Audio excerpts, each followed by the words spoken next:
Vernon, Jan Waters, Patricia Hayes, Earl Carr and Teddy Johnson, and Malcolm Lockyer's Hilltime Band. It's also time for the lad himself, Benny Hill.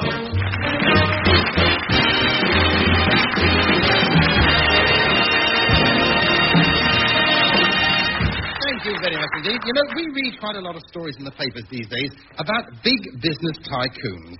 But how do they get there, and what are they really like? Well, we asked Peter Vernon to go along and visit one of them. Well, now, I'm standing outside quite the most palatial penthouse I've ever seen. It really is most opulent. I'm just going to ring the bell.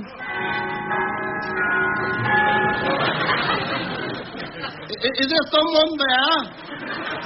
Yes, I'm from the BBC. Well, come in anyway. Mr. Scuttle? Mr. Frederick Scuttle III, if you don't mind, sir. Do sit down. Thank you. You're not too cold, are you, sir? No. And let me know if you are. I will throw some more money on the fire. Would you like a grape, sir? The butler has just finished peeling them. Thank you. Cigar? Oh, that is kind. Yes, well, put down the grapes. You'll need both hands for this one, sir. Well, I have them specially made, you see, so you can smoke them and keep your feet warm at the same time. Now, I'll just get you a light over from the fire, sir. These new fivers don't burn like the old white ones. There we are, sir. Yes, it's very nice. Well, now, Mr. Scuttle, with all this wealth, you must be quite a target for burglars. Oh, indeed, sir. They practically live here, sir. Well, only last Thursday night, sir, while the wife and I were upstairs watching her jewellery, they came in and stole the television set. Still, sir, easy come, easy go, you know. Did you have a nice journey here? Yes, and thank you for sending the car. It's a lovely car. Yes, it was, wasn't it, sir? It was? Oh, I shan't use it again, sir. Why not? It's facing the wrong way. Besides, the ashtrays are full. I see you're an inveterate smoker. No, sir, I'm a cigarette smoker. Well, now, I know that you say that by not putting your goods through the shops, but by sending your salesman from door to door, you're helping the housewife. I do, sir. I think I can safely say that I am the housewife's friend. You see, sir, I cut out the middleman. As a matter of fact, sir, they have just made a film dedicated to me and my salesman. Oh, what's it called? Those magnificent men and their washing machines. Now, your salesmen have to go into the homes of the housewives and get them to sign the HP forms. That is so, sir, yes. Now, if the woman was alone, would one of your salesmen try to coerce her? Well, if he thought she'd enjoy it, I suppose he might. But we don't encourage that sort of thing during working hours, sir. I see. Now, tell me, how did all this start? Well, sir, I realized at an early age that I had the gift for knowing what people wanted, sir. Cutting out the middleman. Yes, sir, again, cutting out the middleman. What were you selling? All sorts, sir. Siamese officers, tin helmets. What would people want with those? I shudder to think, sir. Then I sold ladies' corsets, sir. Living off the fat of the land, I sold books, sir. Unexpurgated editions of Noddy. Teach yourself brain surgery. I was the first with the postal pastries, sir. Postal pastries? Yes, sir. You see, I had this old warehouse, and I made sausage rolls and sent them to the customers, you see. And you made them with your own hands? No, I used sausages, sir. You see, because the sausage cost me threepence, and the casings cost me threepence, you see, and I sold them for sixpence. How did you make a profit? Every fourth one had no sausage in it. Didn't the customers complain? Oh, no, sir. Some of them asked for them specially, sir. Vegetarian, sir. They was known as the roll with the hole in the middle. Used to advertise on the telly. They used to say, oh, yeah, the roll with the hole. Then I sent out boxes of those little tiny pastries, sir. Ah, putty four. No, I put in more than four, sir. Sometimes half a dozen, sir. I still don't see how you amassed a fortune of over £1 million. How did you manage it? Well, sir, the wife's grandfather passed on last month and he left us £1 million, you see, sir. But as soon as I heard he was ill, sir, I phoned up the undertaker right away.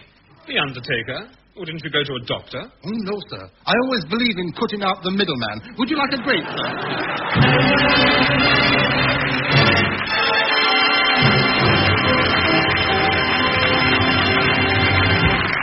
here now with a song from Little Me, called On the Other Side of the Tracks, is Jan Waters.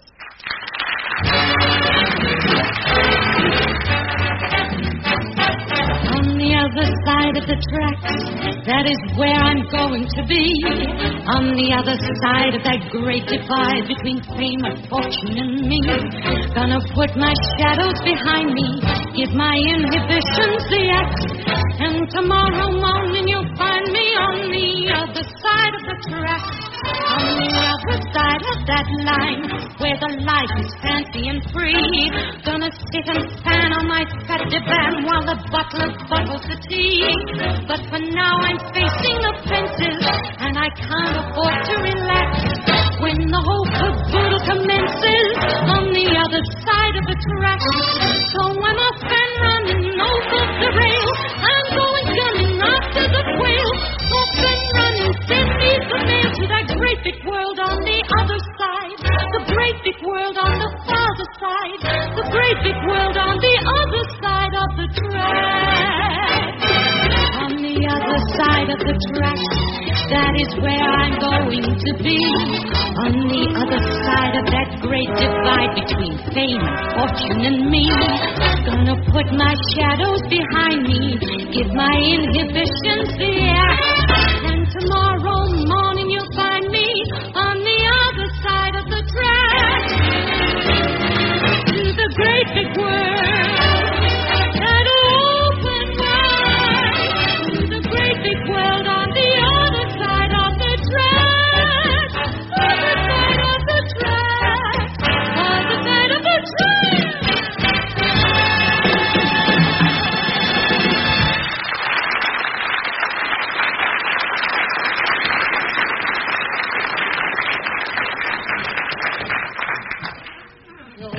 Fine boat in weather.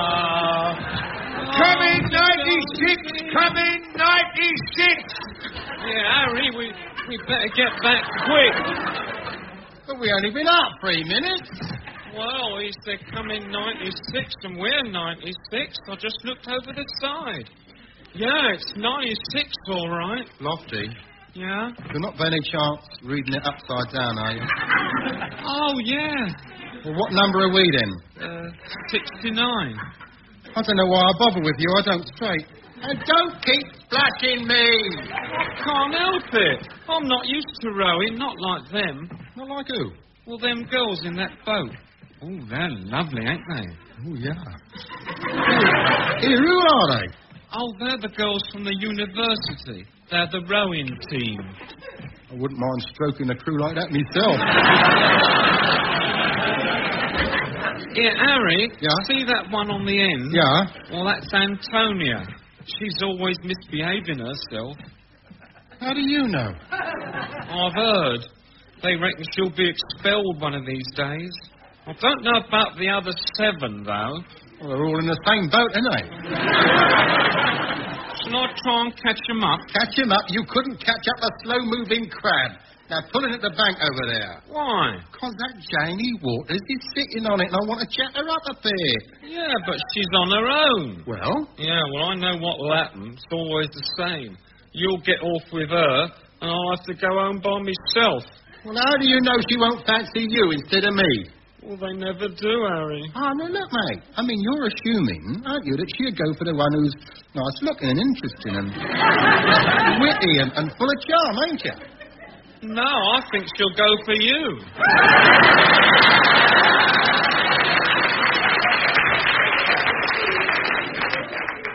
You're joking, I hope, aren't you? Oh, yeah. Yeah. But look, I mean, not all women go for good-looking blokes. I mean, some women are kinky for ugly fellas, you know. I mean, some women like going out with horrible-looking men because it makes them look prettier, see? I mean, you might even bring out her motherly feelings. What they call her material instincts. I mean, she might, like, pity you because you're such a big, ugly slob. It's nice of you to say so, Harry. But I don't think it'll work out like that. And you haven't noticed what I've noticed, have you? What's that? Well, what's that she's holding in her left hand? Handbag. And what's that she's got in her right hand? Another handbag. And what do you assume when you see a girl sitting on a riverbank with 2 handbags? She's got a lot of money. No, mate, she's got a friend. One of them handbags belongs to her friend. So we're all right, ain't we? But here, supposing her friend's a fella. With a handbag? What sort of people you been knocking about? Now, don't worry, mate. She's got a girlfriend. Well, where is she then? Well, I don't know. Perhaps she's gone to have an ice cream or something. Now, hold still, and I'll nip out there, and I'll chat her up a bit. Shall I come with you? No, you stay here. You might put her off. Here goes. Hello, then. All by yourself, eh? No, as a matter of fact, I'm waiting for my girlfriend. Oh, yeah. Well, I'm with someone and all. What's your girlfriend like, then? Well, she's got a nice nature. One of them, eh? Is she pretty? Well, no, I wouldn't say she was pretty. But I wouldn't say she was, like, horrible either. It's sort of in between. Pretty horrible? No, I wouldn't say that. Well, not in front of her. Well, you can see for yourself. That's her standing over there by the kiosk, near that Alsatian dog. She's the one with the hat on.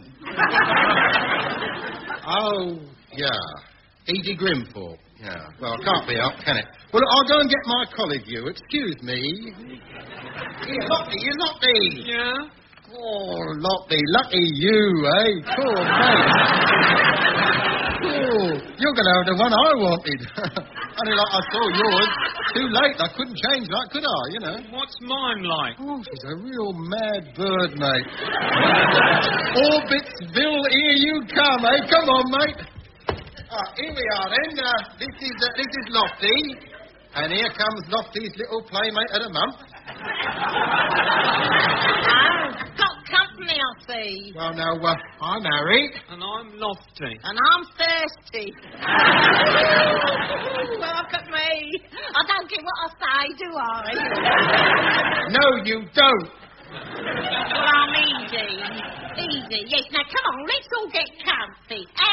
Harry, you come and sit with me. No, I'm supposed to be with... No, come on. Two's company, you know. Yeah, but, I mean, I don't think we should leave them 2 alone together. Oh, we'll be all right. I mean, are you scared of being molested? Of course not. No, I mean Lofty. I'll be all right, Harry. I'll shout if I need anything. Oh, come on, Harry. Can't you see they want to be left alone? Here, this looks a nice spot. Let's sit down here. All right. Woo! I'll sat on your hand then.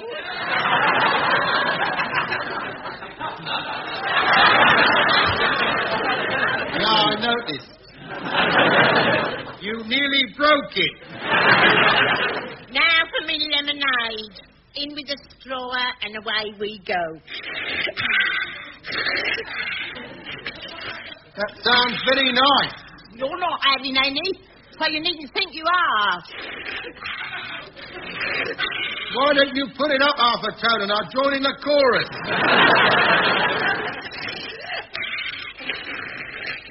I should imagine that's very nice. And that's all what you're going to do, imagine. Well, I can't give you any because I've only got 1 bottle. It happens to be a quart bottle. Yeah, I know. But I wasn't very thirsty.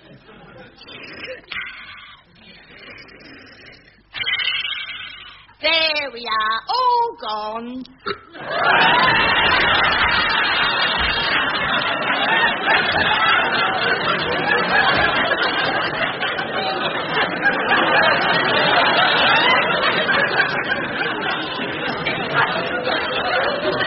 Charming. Who's your friend? Here, I think we ought to join the others and go for a row. Well, you got a boat? Yeah, we got it for another half hour, yeah? Well, why did you say so? You, Janie, Lofty, here, come on. We're all going to have a row. Oh, that's lovely. I was just beginning to enjoy myself. Yeah, well, now, let's see. Look, I suggest that to keep the boat balanced, Lofty should sit up the sharp end, and Janie and me next to each other in the centre. Well, what about me? You can steer. What, do I look like a tiller girl? Did you hear that, Harry? I said, do I look like a tiller girl?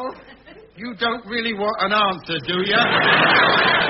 And let's all get down to the boat. Well, now, look here. What? Look, I don't like the seating arrangements. You wouldn't. Well, why can't I sit down at the front? Because you're not built that way. Oh, sometimes I wonder. Now, let's get over to the boat. Right, here we are, then. Oh, it's only a little boat. It only holds two. Oh, yeah, I quite forgot. Well, then, two will have to walk back, and the other two can take the boat out, can't we, Janie? Yes, all right then, if you say so. Yeah, here's your handbag. Oh, careful. You're spilling all my things all over the place. Hello, what's this? Is it a letter from an admirer? That'll be the day. No, it's from me dad. It's personal. You're not to read it, Lofty. I'm just off to Norfolk to buy another cannery. I hope you like our new yacht when you see it. Here, give that back. That's very rude, Lofty. Thank you, Harry. You're a gentleman. All right, my dear. Your dad got a yacht, then? Yes. Pity it's not here, isn't it? Well, it wouldn't be suitable for the river. It's too big. Oh, is it? Well, like I say, Edie and I are going the boat. And Lofty and Janie, we'd probably like to see you another day, like. Yeah, all right then, Harry. Charming. In we get, my dear. Oh, you are gallant. Oh, well, I can see you're a lady.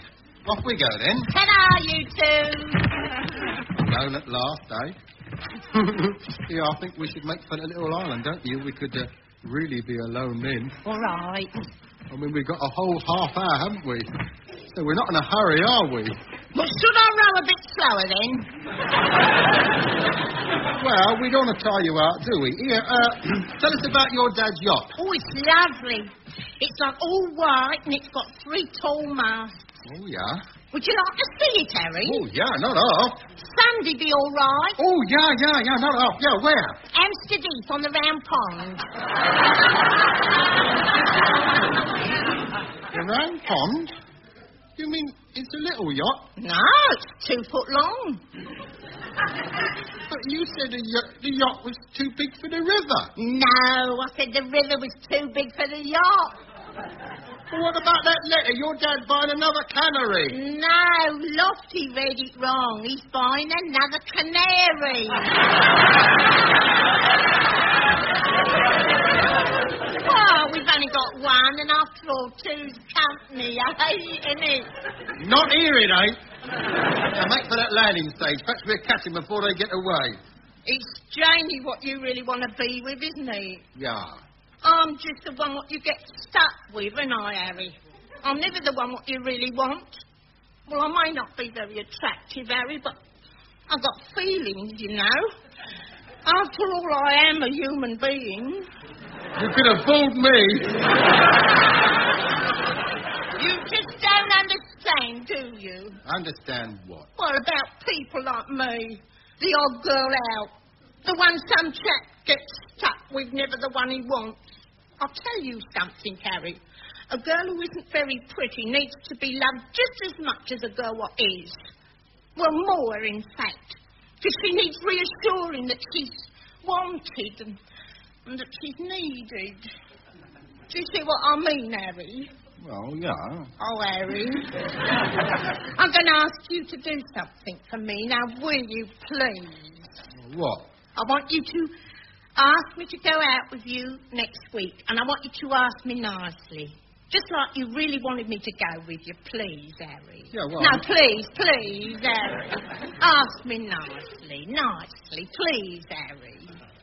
Well, Edie, I'd like very much to take you out next week sometime. I'll call for you and take you out to dinner and a show, and I'll bring you home after. Well, will you come? You didn't say please. I'll say please, Harry. All right. You'd make me very happy if you'd come out with me, Edie. Please, will you come? No.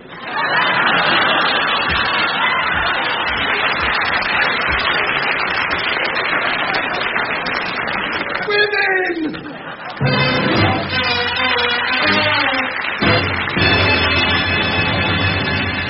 It's Time to hear now from Pearl Carr and Teddy Johnson, and this week they've chosen a song from Robert and Elizabeth. It's called The Girls the Boys Dream About.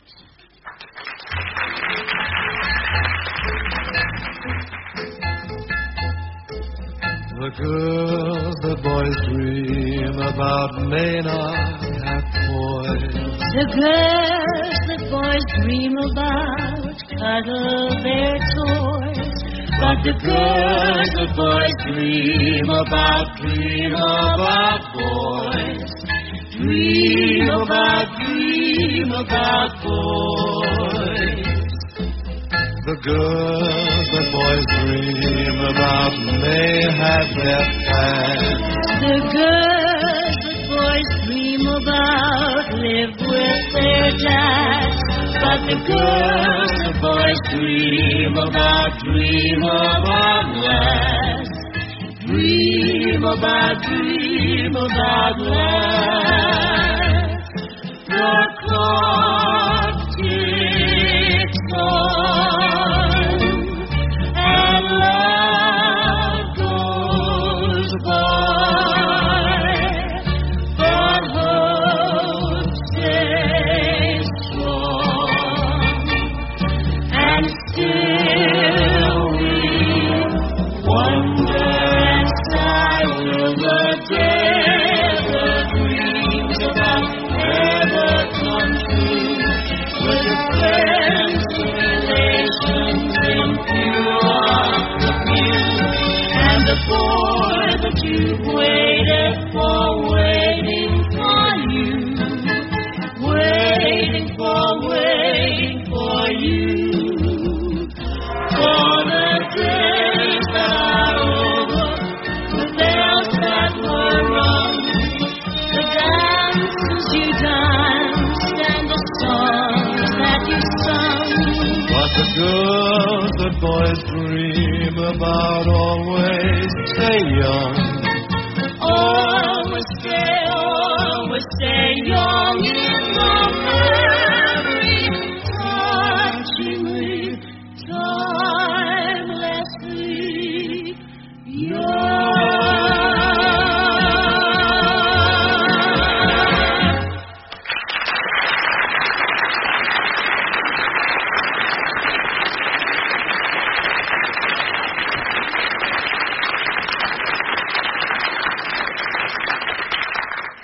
Once again, it's time for Vinegar Round.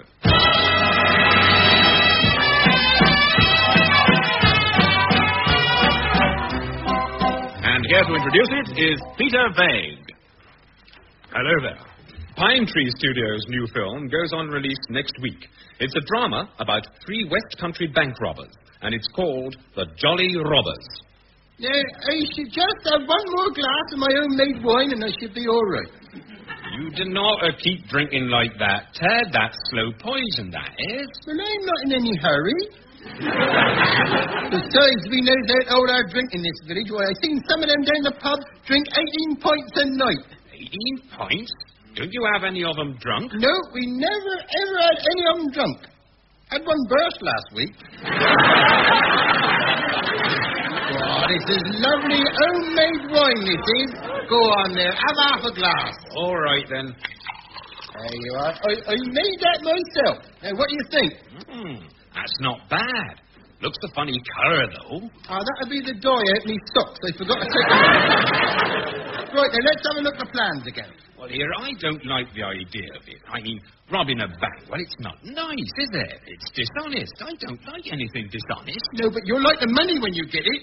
Oh, I like that. But here, why do we have to have a girl go with us? Because that's how they done it in the film I seen. It's what they call a mole. She's a gangster's mole. What's she like? Oh, she's real handsome, real handsome. I tell you, if she was Eve and I was Adam, I'd get my apples by the cartload on. Here, that'll be her now. Hope I'm not late. That's all right. Glad you could make the scene. Welcome to my pad. This is Arnold, and this is Ermine, known to us as Ermine. Hello? Hello? Right, now let's go through it once more.